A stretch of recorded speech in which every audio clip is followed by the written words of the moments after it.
Welcome to Kindling the Hearthfire, a podcast dedicated to bringing together the people of ADF around the same fire. Welcome, my name's Ash, and I bid you warm welcome. How was everyone's Imbolc celebrations? I know mine were fantastic. Getting together with friends, family, and grove mates during the first part of February really burned the last remnants of winter away for me. I love starting off the year that way, and I hope that you all had communities to surround you during this time as well. For the ancient Celts, celebrations for Imbolc often involved bonfires, special foods, divination, or watching for omens for the coming year. Fire and purification were an important part of the festival, and it was considered a festival of both the hearth and the home. The lighting of candles and of bonfires represented the return of warmth and the increasing power of the sun over the coming months. A spring cleaning was also customary in some households, removing the old year's stagnancy and bringing in the new. Bridget's crosses were also commonly offered to the fire, in hopes for the blessings of Bridget during the new year. This was a time to celebrate the end of winter and the beginning of spring, a time when the snow began to melt and the days had become warmer. Imbolc for me has always been associated with rebirth. My birthday happens to fall into the same week, and as a family, we would celebrate and hope for good luck during the rest of the year. The warmth of having family around and celebrating the passing and beginning of another year was always the center point, as well as eating together a special meal prepared by my mother. This time of year revolved around family coming together, eating together, and rekindling our connections with one another. This rekindling was very important for us as a family, and I believe it is just as important in a larger group such as ADF to rekindle those connections that may have become strained because of distance or by lack of communication. What better way to reconnect than to find out what everyone did during the last high day? I was at Paganicon a couple weeks back, and I started asking what Imbolc has meant to people I found hanging out at the ADF hospitality suite, and I got some really great answers. Let's hear a few of them now. I'm Drum. I'm the Archdruid of ADF, and I have an Irish hearth culture, so Imbolc is something that's always been important to me. Imbolc originally represented to me, because of the lore, the time when the ewe's milk first flowed. It was a festival of candles. My parents were Roman Catholic, so the intercession of Saint Blaise was also at the same time. So the blessing of candles was something that I was familiar with at that time period. So it always had the component of light. And the ewe's milk thing was more a connection to the name and just what it was supposed to mean to me. But what it came to mean to me was really a festival of light, because it's a fire festival. And most importantly, it's when I first notice that the days are getting longer. And for me, not being a winter fan, that was the most striking thing, was that, oh my goodness, the days are getting longer. I get up early enough in the morning where I see the sunrise. And so it is a fire festival because I see the fire in the morning a lot earlier. So that's what it means to me. My name is Sean Harbaugh, and I am affiliated with Sierra Madrone Grove, Sacramento. And Imbolc, historically for me, being of Scottish and Irish descent, is always represented just a continuous, the year turns, and it marks the beginning of the spring. In Sacramento, we don't get a lot of harsh, severe cold weather, and so the days in the sunshine at this time of the year, you can tell that it's the sun is staying out longer and it gets lighter earlier. I get up very early in the morning, so I get to see the sunrise every day, and I feel very blessed where I live because the flowers are already out. And this time of year in California, it's extremely green instead of white. So Bridget's mantle's already been unfurled throughout the land already, and and it's just a very beautiful place. And while it's still rather chilly and wet, it's easy to celebrate outside, even in the middle of February, and to celebrate that coming of spring. I really don't like winter very much. I don't like the rain, so that's good that most years we're dry. But summer times are dry and hot, and I thrive in that. And to me, it's all about hope. It's all about hope. Hope of the sun. Okay, so I'm Bonnie Landry, and I'm a member of Charter Oak Grove ADF. So Imbolc to me has always been the sort of changing of the guard. It has been a time when we're going from the total darkness of winter, obviously, into the light of spring. For me, I never really celebrated it outside of high days and maybe a couple things, here or there on my personal altar. But as I started more and more of my work in ADF and going along, I discovered Breed in there. And of course, that opens up a whole new door of possibilities. So for me, now the practice comes from lighting that inner fire within and really turning the table of the low, like you sort of think of yourself as a low stove where there's a very low flame. It's been through the winter, things are very cold and depressed and all that other stuff. And you come into the fires of Imbolc. So there's this huge spark within. Or think of that stove as being like totally lit with a new fire. Some of the things I do now, I clean out my fireplace. I light a new fire in the grate and try to get that spark not only in the physical form but inside. I like to play a lot of music. I like to extend some time into prayers like toward Breed or writing devotionals to try and get that spark out so that by the time Ostara is here and by the time the wheel turns, I'm ready for the work of spring. Wasn't that awesome? I love hearing how this time of year affects everyone, no matter where you happen to be. I was able to interview many members of ADF at Paganicon, but a few were unable to attend, but wanted to contribute all the same. This next piece was written in by a good friend of mine, Trent. He traveled a good 3 hours from where he lived in Southern California to come celebrate with us in Santa Clara at the Protogrove of the Valley Oak. But he recently moved back to New Jersey, where he now has a closer grove to celebrate with. He was able to send me an email later on, so let's hear what Imbolc means to him and his grove.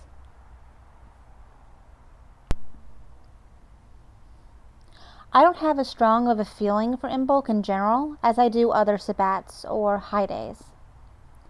The actual equinox and solstice high days have always had more meaning to me, and Beltane and Samhain have actually had the most meaning for me. That Wicca influence, I suppose. But Imbolc, and also Lammas, I suppose, are sort of the odd ones out. I suppose Imbolc is sort of a turning of the tide of winter time. But I've always thought of that more as Ostara, not Imbolc. I guess this might be a factor of my relative lack of personal practice. Paganism in general has mostly been something I do with groups, and some of the holidays seem more introspective or personally focused, and Imbolc seems like one of those to me. However, the time around Imbolc has sometimes been one of embarking on new journeys for me. 12 years ago, a short time after Imbolc in 2005, I became a dedicant in the Blue Star Wicca tradition, one which had been my pagan home for a long time, and that I'm also coming back to in a way. More recently, I decided to embark on the ADF dedicant path and made my first oath the day before Red Oaks, my new groves, Imbolc celebration. Also, I've recently become a full member of Red Oak Grove and attended my first members meeting right after the public Imbolc celebration. So I guess sometimes Imbolc is pretty meaningful for me. We were so grateful to have Trent as long as we did here in Santa Clara, and I am glad to hear he has found a great community where he is now. Our next contribution was from John Hyatt, and you may recognize him from his podcast, Gift of the Weird, on Podbean. Let's hear what he has to say about how he and his grove celebrate Imbolc. Hi Ash, thanks for this opportunity. My name is John, and I've been a member of nDraíocht Féin, ADF, since 2006. And part of that, I've co-founded the Coast Oak Grove in San Diego. Our grove has honored both Imbolc and Ostara in our ritual cycles. It's been a part of all of my practice pretty much since I came to paganism. But for me, living in Southern California, I just want to connect with the the fresh blade of grass poking through the frozen tundra or the snows and things like that, because here in Southern California we have growth and greenery all year round in various stages. So Imbolc takes a different meaning here. I enjoy practicing with our grove, the Imbolc, and we always bring up the ancient practices that we've learned about and how that was celebrated, and we honor our ancestors with that. But we also connect locally here. We take time to honor our nature spirits that are here in Southern California and San Diego particularly, and recognize around the typical time of Imbolc, which is February 1st or 2nd, what's happening at the time. And generally it's usually very cool.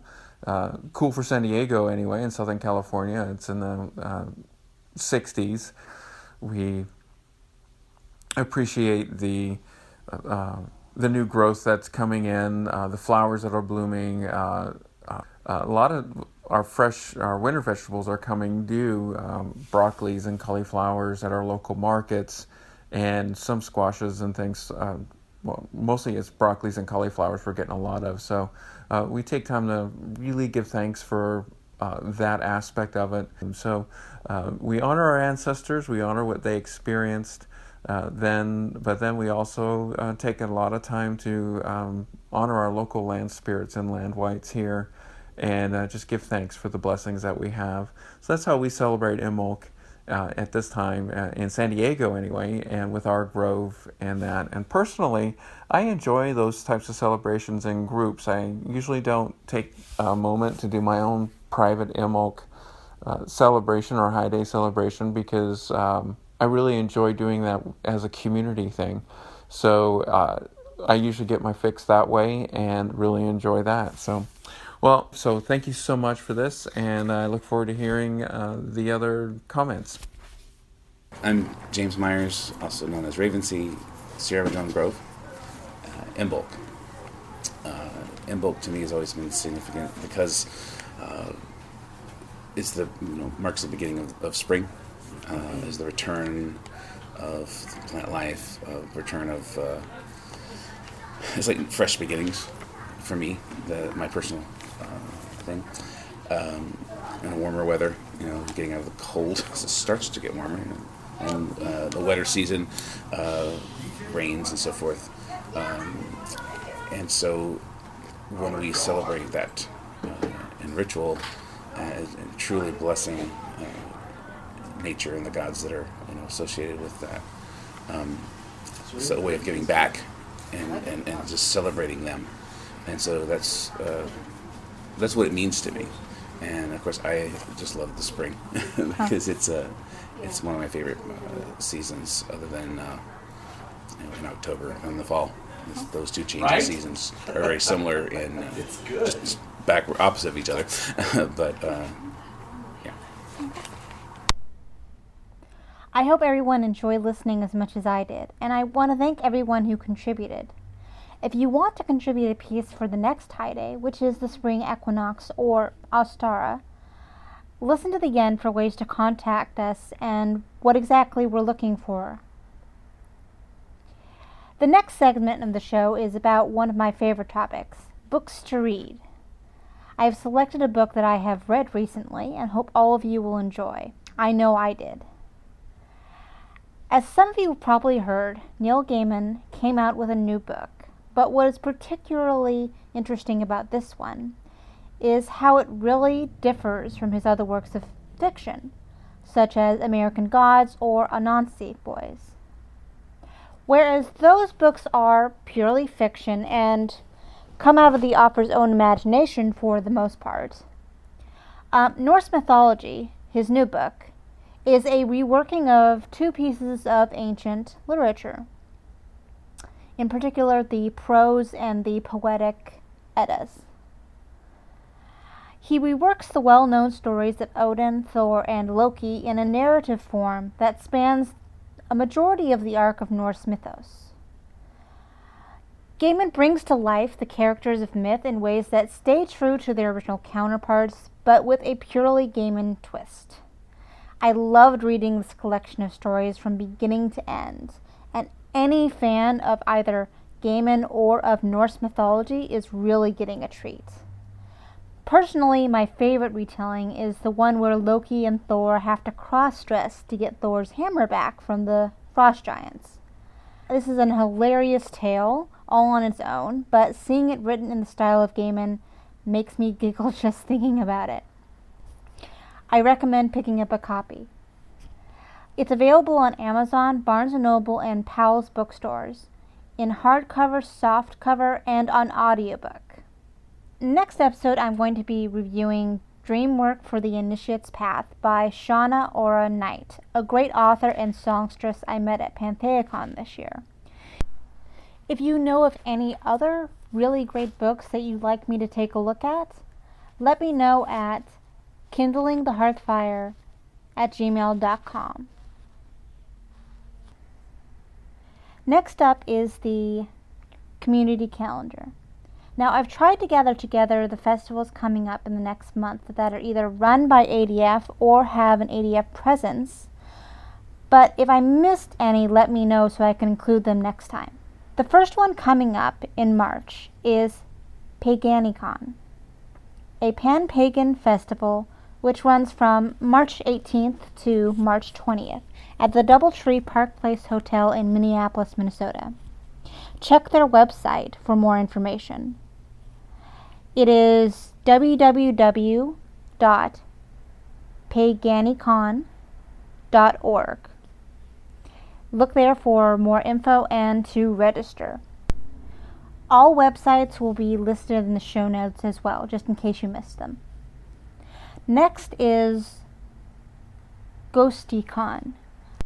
It runs from the 23rd of March to the 26th at the Best Western Albany Airport Inn in Albany, New York. The hotel is conveniently located near the Albany Airport, and members of the Tier of the Cloud Grove are able to provide shuttle service between the hotel and bus or train stations if requested. Their featured guest this year is former Archdruid Reverend Skip Ellison. For more information and to register, visit their website at Ghosti-con.org. Alright, wrapping up. I would like to thank everyone who participated, especially Bonnie Landry, who you heard in the intro with Fire Burn Bright. We're getting ready to put together the Spring Equinox podcast here at Kindling the Hearthfire, and if you have any ideas or celebrations that you'd like to include in the podcast, please forward them to kindlingthehearthfire@gmail.com. Deadline for submissions for the next podcast is Monday, March 30th. Thank you again to all who contributed, and thank you all for listening. Tune in Sunday, April 15th for another episode of Kindling the Hearthfire, where we will be talking about Ostara and the spring equinox. Be well, and may you pray with a good fire.